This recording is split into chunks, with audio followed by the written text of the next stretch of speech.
December 27, 1942, Port Moresby, New Guinea. Dawn broke across Loki Airfield, the early sunlight stretching shadows across the steel runway as ground crews hurriedly stripped the camouflage coverings from the sleek, twin-tailed aircraft beneath. 12 P-38F Lightnings of the 39th Fighter Squadron, 35th Fighter Group stood ready, fully fueled, armed, and waiting. Their polished metal gleamed in the tropical morning light, each fighter a symbol of a new era in the Pacific skies. Word had come in from the Coast Watchers. A large Japanese air raid was forming. Dozens of enemy aircraft were heading toward Buna, escorted by fighters. The estimate was around 40 planes, and contact was expected within half an hour. Captain Thomas Lynch ran his final checks, glanced across the flight line, and signaled to his pilots. Among them was a young second lieutenant, Richard Bong, temporarily attached from the 49th Fighter Group's 9th Squadron. His unit had yet to receive their own P-38s, but this mission would place him in the thick of the action. None of the men present knew that this day would change the character of air combat in the Pacific forever.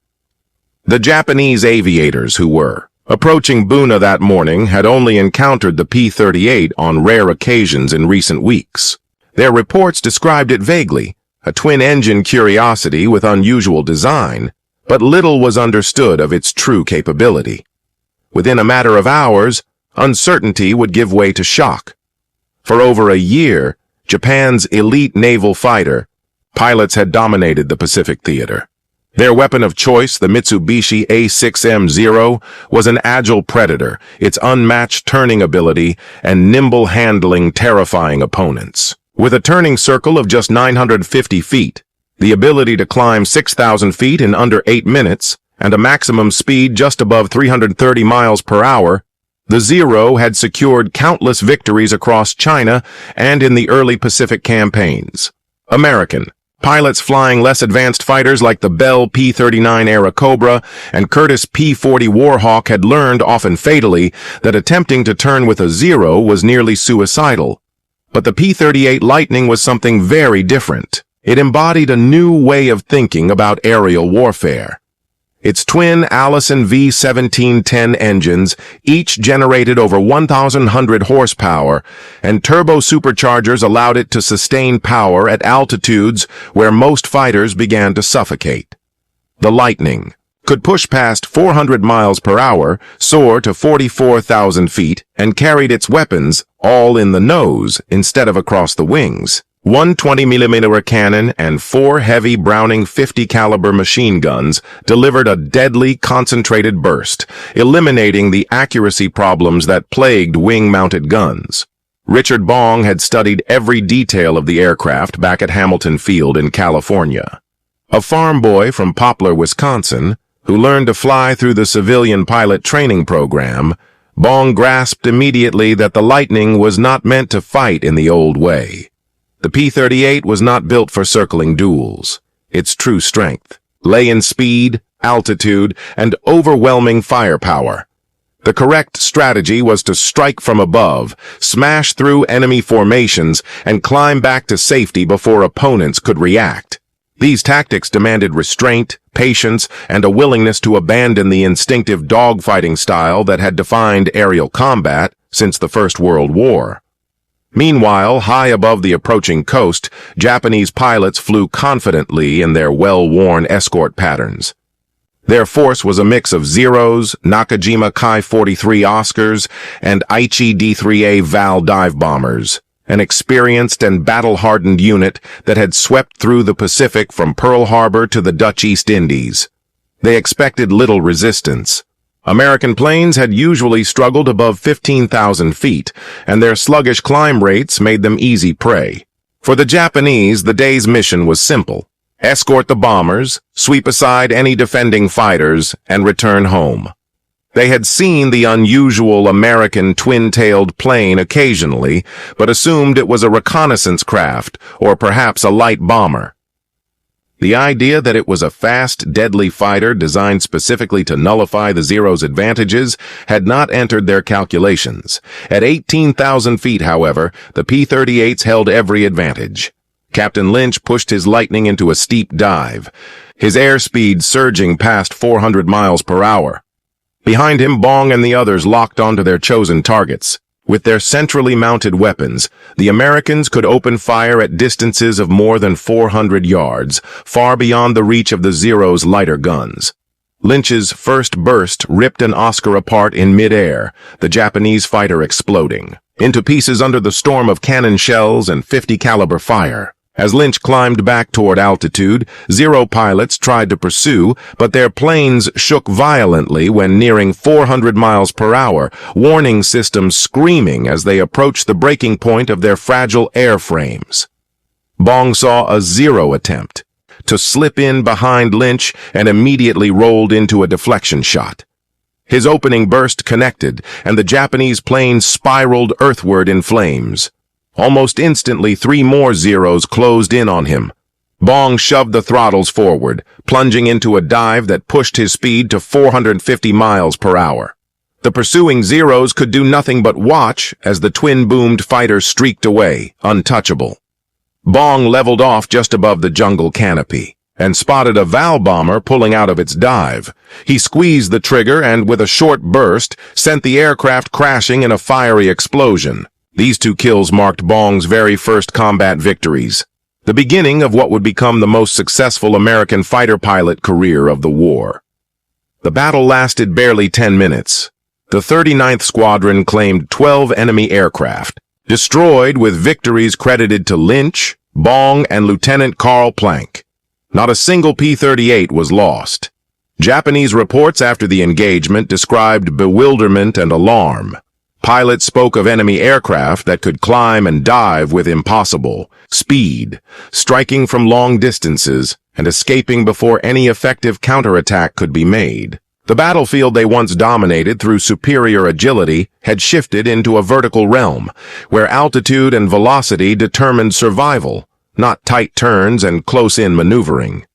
The shock reached all the way to Japanese naval headquarters at Rabaul. Intelligence officers scrambled to reassess this new American fighter. They had dismissed the twin-engine design as too heavy for dogfighting, assuming it would never compete with lighter single-engine craft.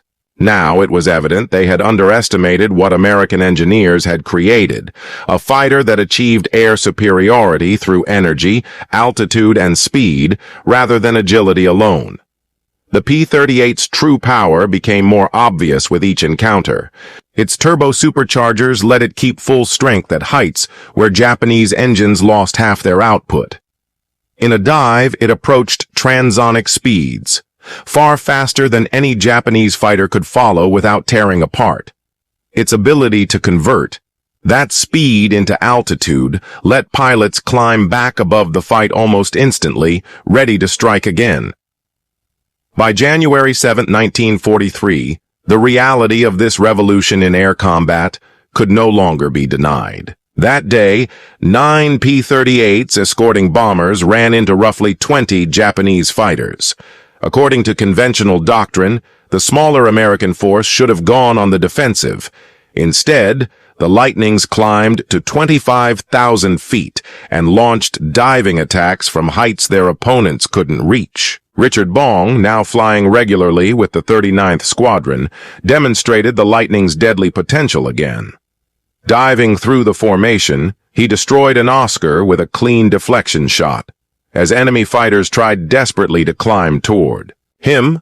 Bong executed a climbing turn that carried him safely back above 20,000 feet, completely beyond their reach. From this superior position, he picked another target and repeated the maneuver. Japanese pilots were trapped in a new kind of air war. Their Zeros could outturn any Allied fighter, but they could not follow a P-38 into a high-speed dive without risking structural failure. They could not match its climb. They could not catch it when it chose to disengage.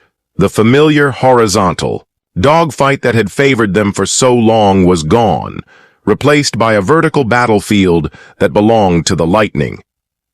The air war over the Pacific was undergoing a dramatic transformation. For over a year, Japanese fighter pilots had dictated the terms of combat, forcing their opponents into tight horizontal battles where the unmatched agility of the Mitsubishi Zero gave them overwhelming superiority. Yet by early 1943, that world was collapsing. What had once been a two-dimensional contest of tight turns and close-in maneuvers was being replaced by a three-dimensional struggle where altitude and velocity mattered more than raw turning ability. The introduction of the Lockheed P38 Lightning shifted the geometry of combat entirely. Veteran Japanese pilots, men trained from the beginning of their careers to rely on circling duels, precision turns, and the pursuit of an enemy's tail, suddenly found their tactics ineffective. They discovered to their frustration that every time they tried to work themselves into firing position against a Lightning, the American fighter was already far away, climbing at steep angles into bands of altitude the Zero could never hope to reach. The psychological strain of this reversal was enormous.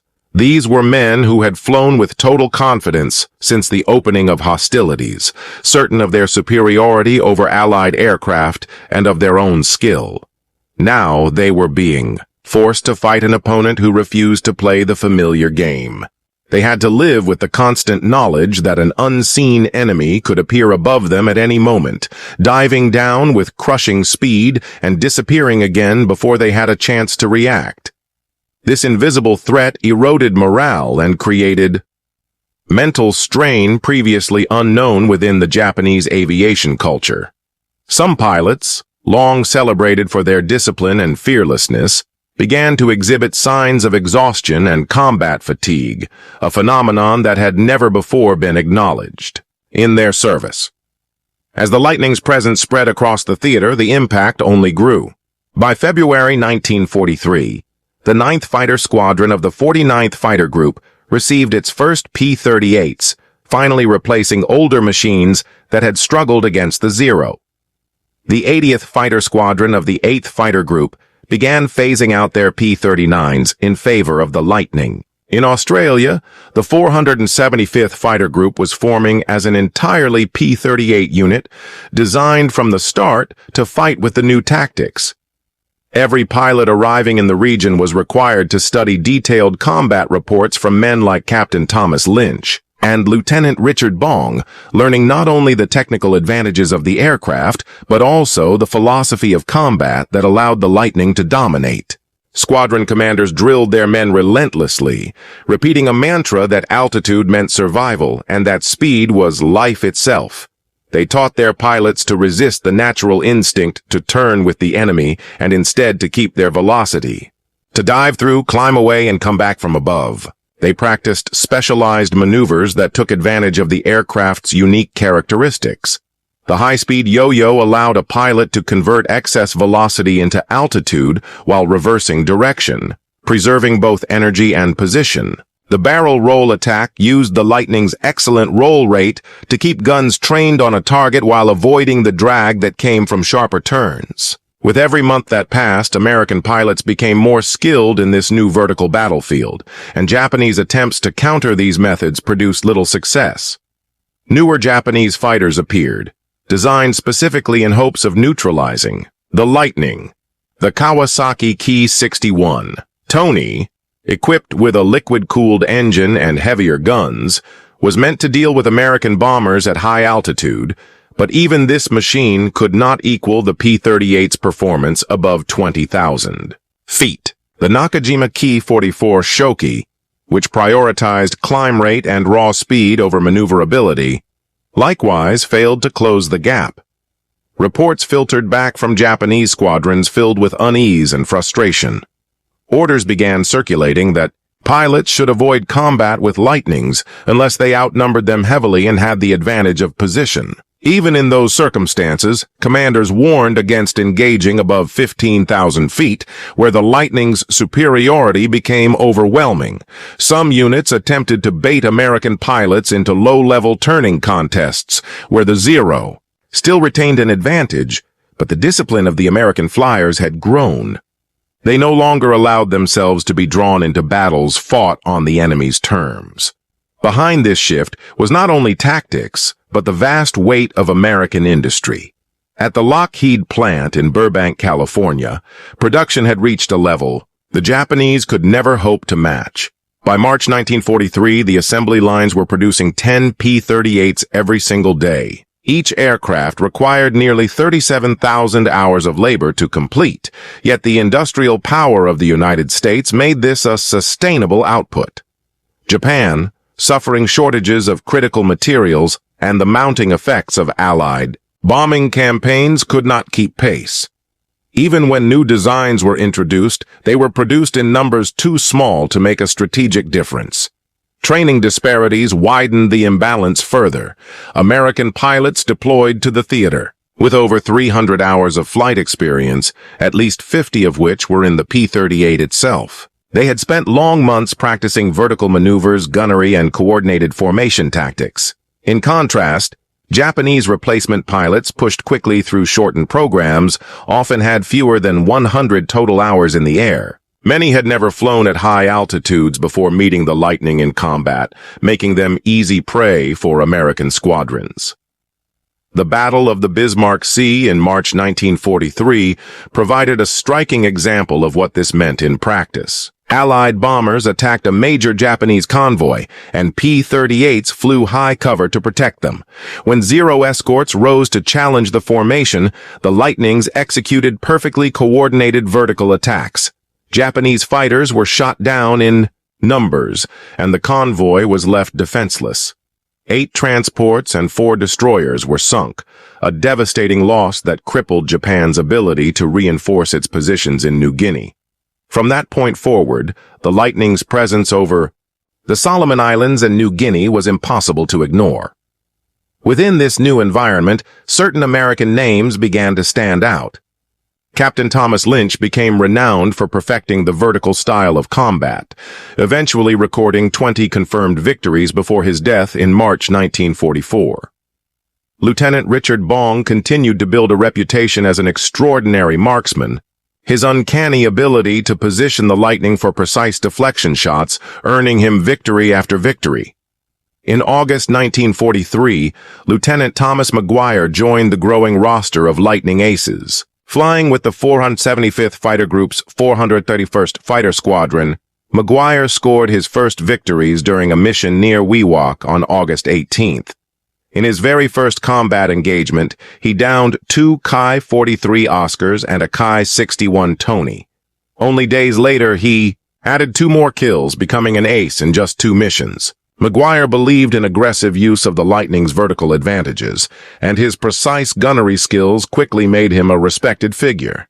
He would go on to write a widely circulated manual titled Combat Tactics in the Southwest Pacific area, which became required reading across the 5th Air Force. Among his contributions were techniques such as the Maguire roll, a high-speed barrel roll that allowed him to keep the offensive without sacrificing momentum, and the vertical reverse, a maneuver that flipped the tables on a pursuing enemy by using the P-38's climb rate to seize the upper hand. The dominance of the P-38 extended beyond individual dogfights into the realm of strategy. With a range of more than 1,000 miles when fitted with drop tanks, the Lightning could reach targets previously thought secure. American planners now had the ability to send fighters deep into enemy territory, even as far as Rabaul from bases in New Guinea. They could sweep the skies clear before bombers arrived, ensuring that Japanese interceptors had no chance to strike unprotected formations. For the first time, bombers could count on continuous escort from takeoff to return, eliminating the deadly windows that had once been exploited by Japanese air defense. This range and versatility made possible one of the most famous missions of the war. In April 1943, American cryptographers intercepted the travel plans of Admiral Yamamoto, the architect of Pearl Harbor and Japan's most brilliant naval strategist. He was scheduled to fly to bases in the Solomon Islands for an inspection tour. Intercepting him would require a 435-mile flight over open ocean, precise timing, and flawless navigation without landmarks. Only the Lightning possessed the speed, range, and navigation equipment necessary for such a mission. Major John Mitchell of the 339th Fighter Squadron led 16 P-38s on the long journey. They flew at wave-top height to avoid radar, kept complete, radio silence, and navigated for more than 2 hours by dead reckoning alone. At precisely 9:34 in the morning, just as planned, Yamamoto's 2 Betty bombers appeared with their 6 fighter escorts. As the covering lightnings engaged the Japanese fighters, Captain Thomas Lanphier and Lieutenant Rex Barber rolled into their attack. Barber's concentrated burst ripped into the Admiral's bomber, sending it crashing into the jungle. Yamamoto, the symbol of Japan's naval air power, was killed instantly. The consequences reverberated far beyond the battlefield.